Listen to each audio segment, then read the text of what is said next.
নমস্কাৰ, মই লীলা দেৱী। আজি মোৰ দোকানলৈ আহিছে ৰুক্মিণী গাঁও আৰু বেলতলাৰ পৰা তিনিগৰাকী ভদ্ৰ মহিলা। বৰ মৰম লগা।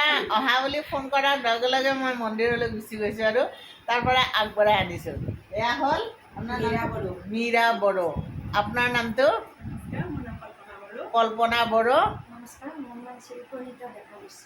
প্ৰণীতা ডেকা বৈশ্য। প্ৰণীতা নামত বহুত আছে দেই আমাৰ লগৰ। ত' কিমান মৰম লাগে। আৰু এখেতসকলে মোক বিচাৰি বিচাৰি আহিছে। আৰু এটা ডাঙৰ কথা কৈছে দেই, যে ভিডিঅ'ত দেখাতকৈ কিন্তু আমাক ভাল লাগিছে। এইটোৱে ডাঙৰ কথা। আপোনাৰ মানে কি হয়, কিছুমান মানুহক ভিডিঅ'ত দেখিলে বহুত ভাল লাগে আৰু বাস্তৱত দেখিলে সিমান মানে বেলেগ লাগে আৰু মোক কিন্তু ভাল লগা বুলি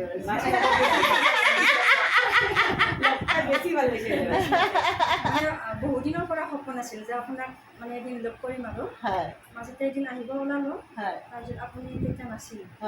মানে আজি সকলোক ফোন কৰিলে যে আজি বাইদেউক যেনেকৈ হওক লগ কৰিম। আপোনাৰ কিছুমান মানে মোবাইলত পঢ়োঁ, এইবিলাক ভাল লাগে ভিডিঅ'বিলাক। বহুত নজনা কথা জানিব পাৰিছোঁ কিছুমান। ভাল লাগিছে। আজি সপোন পূৰণ হ'ল আৰু এনেকৈ কোনোবা ভাল লগা বুলি বিচাৰি আহিলে কিমান ভাল লাগে মনটো, হয়নে নহয়? আৰু এইবিলাক আপুনি এই যে ভাল লগা অনুভৱটো, এইটো আপুনি কোনো টকা পইচাৰে কিনিব নোৱাৰে। এইটো মানুহৰ অন্তৰৰ পৰা স্বতঃস্ফূৰ্তভাৱে ওলোৱা ভাল পোৱাৰ ভাৱনা এটা। আৰু আপোনালোকে এনেকৈ বিচাৰি আহিল, সেইটোৰ কাৰণে বহুত ভাল লাগিল। বহুত মৰম দিলোঁ। আহিব, ভালে থাকিব।